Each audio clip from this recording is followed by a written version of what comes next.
Donc on est parti.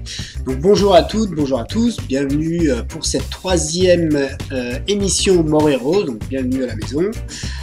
Troisième émission de Mort et Rose dans laquelle vous me retrouverez moi-même en commentaire ainsi que Surt qui va vous présenter la rubrique consacrée aux séries télé et aux DVD, vous verrez ce qu'il vous a préparé. Et donc moi-même qui vais vous parler de l'actu kiosque, librairie, je vais bien sûr revenir sur les French Comics. Et puis on vous a préparé une nouvelle séquence donc, qui va être consacrée aux comics digitaux, comics numériques, donc on espère que ça va vous plaire. Et puis si vous êtes des fidèles de Mort et Rose, vous aurez remarqué qu'on est un petit peu en retard par rapport au rythme mensuel qu'on s'était fixé. Donc j'aime pas balancer, mais disons la vérité, c'est la foudre de Surt. Donc on va se faire un petit plaisir. Donc j'ai envie de dire, Lucas, si tu veux bien nous faire ce plaisir, c'est à toi.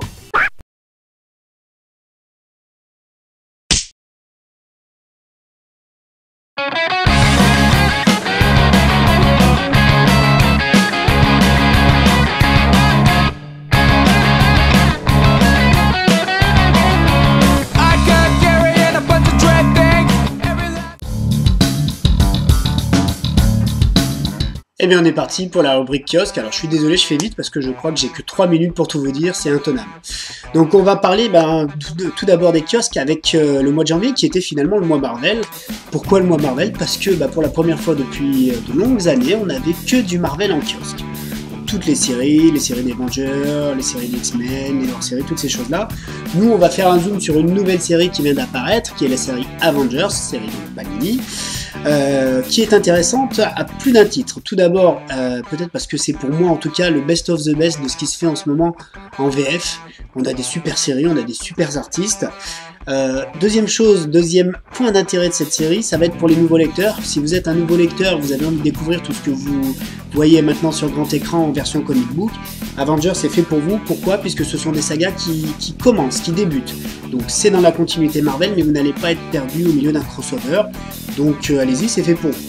Donc dans cette nouvelle série, dans cette nouvelle revue Avengers, on a quoi? On a le Thor d'Olivier Coipel et Matt Fraction. Olivier Coipel, la grande star française. Vous allez avoir du Captain America avec Steve McNiven et Ed Brubaker, et vous allez avoir les Young Avengers, les jeunes Vengeurs de Henberg et du fabuleux Mike Chang au dessin. Donc on s'arrête 2 secondes pour dire que les Young Avengers c'est vraiment du très bon. Il y a eu une première série dans les années 2000 et ça reste, je pense d'ailleurs pour beaucoup de spécialistes comics, une très très bonne expérience, c'est culte. Et donc là ce qui est intéressant c'est qu'en plus on a le duo original de la mini-série des années 2000 qui est de retour. Donc là on va être franc sur ces 2 premiers numéros puisqu'on a le 1 et le 2 qui sont sortis puisqu'on est déjà en début février sur Avengers. On est dans le démarrage de ces séries donc on attend qu'elles trouvent leur rythme. Mais franchement c'est les meilleurs artistes du moment qui sont réunis en une seule parution en VF. Donc voilà, il faut le prendre. Donc je voulais vous parler de Fear Itself mais je crois qu'on va pas en avoir le temps. Je vais juste vous dire que le crossover du moment chez Marvel implique les Asgardiens et la venue d'un nouveau dieu de la peur asgardien qui était perdu et qui revient et qui décide tout simplement de s'en prendre à la Terre avant d'aller affronter Odin. Voilà, il se passe plein de choses, tous les héros de la Terre affrontent des dieux qu'on ne connaissait pas, asgardiens, avec des marteaux partout. Je crois que c'est mitigé au niveau des avis, moi ça me plaît. Pour l'instant on doit être au milieu du crossover, ça me plaît beaucoup, donc j'attends la suite. Et donc j'enchaîne avec l'actu librairie, une grosse actu librairie en début 2012. On parle tout d'abord de la grosse vague de réédition Marvel par Panini, puisque Panini nous offre toutes les rééditions Marvel pour notre plus grand bonheur. En janvier, on a pu découvrir quoi? House of M, le crossover d'il y a 4-5 ans qui a complètement révolutionné l'univers Marvel pour de vrai cette fois. On a eu droit au défi de Thanos, une saga culte des années 80-90 avec Ron Lim au dessin qui nous montrait le fameux Thanos en possession du gant de l'infini, je dirais incontournable. On a eu droit à la Couronne de Serpent, une saga des Vengeurs très réputée mais très peu connue qu'on peut retrouver nouveau disponible maintenant en librairie et c'est très bien. Et puis surtout l'événement de janvier, c'est Urban Comics qui rentre sur le marché avec tout simplement Watchmen, le comic book d'Alan Moore et Dave Gibson. C'est incontournable et surtout ce qu'il faut avoir en tête c'est que beaucoup de spécialistes disent que c'est une des œuvres majeures de l'histoire des comics depuis ses débuts. Et puis pour vous nouveaux lecteurs c'est un univers complètement original et nouveau, tout est dans le recueil donc voilà, offrez-vous Watchmen. Aujourd'hui je vais m'efforcer de vous parler de la série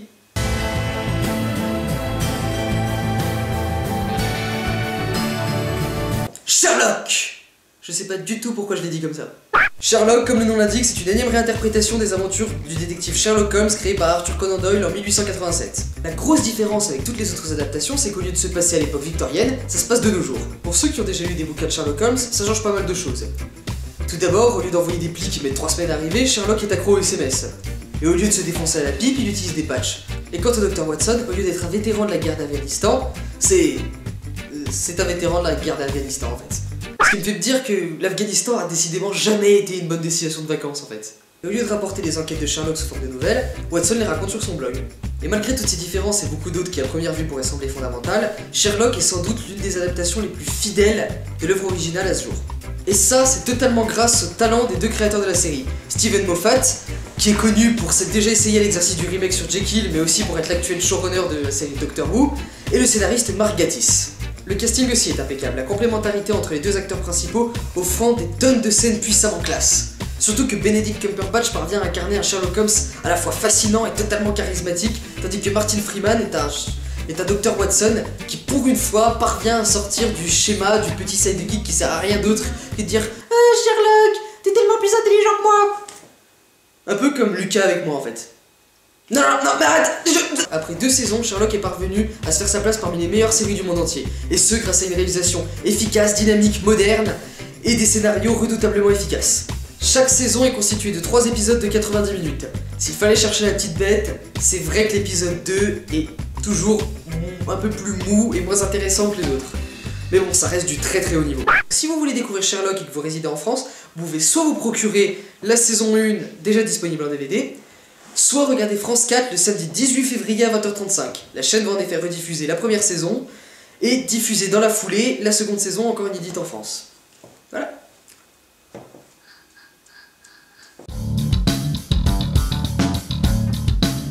Et bien voilà, on est parti avec notre nouvelle rubrique de Mort et Rose, consacrée cette fois aux comics numériques, aux comics digitaux.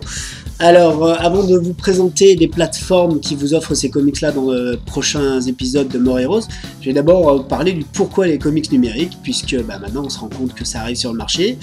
C'est vrai qu'on se pose toujours la question et que souvent on aime et on préfère d'ailleurs nos comics en version papier, ce qui est très bien. Et moi je trouve que les comics numériques sont un bon complément pour les raisons suivantes. Alors tout d'abord, ça nous permet de trouver des comics qui sont introuvables ailleurs. Moi j'ai trouvé un vieux comic book des années 90 d'un éditeur indépendant que j'arrivais pas à trouver, je l'ai trouvé grâce au digital, je ne le trouverai jamais nulle part ailleurs. Ça vous permet de découvrir aussi par exemple des titres des French Comics à petit prix, hein.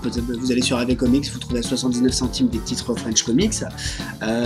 C'est aussi l'avantage des petits prix de ces comics numériques en général. Et puis vous allez trouver quoi d'autre? Vous allez aussi avoir plusieurs plaisirs de lecture. Le premier plaisir de lecture, ça va être le case par case et la lecture animée qui nous permettent de lire la bande dessinée avec des petits effets d'animation, ou alors de la lire case par case, c'est-à-dire sans voir toute la fin de la page que vous lisez, ou encore pire, de se spoiler la fin d'une revue en se trompant de page. Et puis enfin, c'est aussi très intéressant pour avoir le vrai travail des artistes, parce que parfois on peut avoir des altérations au moment de l'édition papier en termes de couleur et autres. Et là je pense concrètement à l'exemple de FPC, Fredo Famchang, qui a fait du super travail sur Golden Stars d'un Comics Heroes Universe 1, mais au niveau de la couleur ou de l'édition papier, je sais pas pourquoi, on voit pas tous ces détails, on voit pas l'étendue de son travail et de son talent. Et avec les comics numériques, franchement, si vous avez aimé la version papier, vous allez adorer la version numérique, parce que là, vous allez vraiment l'étendue, vous allez vraiment voir l'étendue de son talent. Donc, voilà. Moi, c'est pour toutes ces raisons que j'aime bien les comics numériques. Par exemple, aussi, si vous êtes un chercheur de certains exemplaires, certains numéros en VO, vous allez pouvoir vous les procurer, alors que vous n'aurez peut-être pas forcément un comic shop chez vous. Et avec les comics numériques, c'est la possibilité d'avoir votre série mensuelle en VO, tout en achetant par la suite dans votre comic shop, pourquoi pas les TPB. Donc voilà pour le plaidoyer pour les comics numériques. Et puis dans les prochains numéros de Mort et Rose, je vous présenterai plusieurs plateformes qui vous offrent ce type de comics. Donc, dernière séquence de cette émission Mort et Rose, rapidement, je suis désolé, par les French Comics, et on va parler des 2 sorties du mois de janvier, fin du mois de janvier. Tout d'abord, la deuxième saison inédite des Strangers, les Strangers qui reviennent via Wanga Comics en numéro bimestriel, disponible sur la boutique Wanga Comics par correspondance. Les Strangers bien sûr écrit par Jean-Marc l'Officier, dessiné par Alfredo Macal et avec aux couleurs Anthony Dugenet. Donc c'est le groupe de super-héros qui était apparu dans les revues Semi Comics dans les années 2000. Moi j'aime beaucoup, vous le savez déjà si vous suivez l'émission. Et là c'est une nouvelle saison inédite avec des épisodes inédits. Et l'avantage de cette saison, je pense qu'on va retrouver tous les personnages très importants et majeurs de l'univers des Strangers. Donc voilà pour cette première sortie. Deuxième sortie qui va arriver là dans les prochains jours, donc c'est-à-dire début février, c'est le deuxième tome de Blue Ghost, écrit, dessiné, réalisé, produit par Pierre Champion, c'est une autoproduction complète, et qui va nous présenter les aventures de Blue Ghost. Blue Ghost qui est un super-héros un peu particulier, puisque quand on lit les premiers tomes de ses aventures et quand on voit la poisse qu'il a, on se dit que finalement le pire ennemi qu'il est, ce fameux Blue Ghost, c'est lui-même, parce qu'il fait des choix catastrophiques par rapport à sa vie personnelle et sa vie de héros. Et donc là moi j'attends avec impatience ce deuxième épisode pour voir ce qui va suivre, et puis aussi parce qu'on va avoir de nouveaux personnages dont le groupe qu'a créé Pierre qui s'appelle The Last Hope. Donc voilà, ça c'est des comics, des French comics réalisés par des collègues, donc c'est très bien, et que vous trouvez en correspondance sur les sites internet que vous trouverez en lien avec cet article. Voilà pour cette troisième émission de More Heroes, et si tout va bien avec Sur, pour se rattraper de notre retard, on vous offrira peut-être une surprise en fin de mois de février. À bientôt.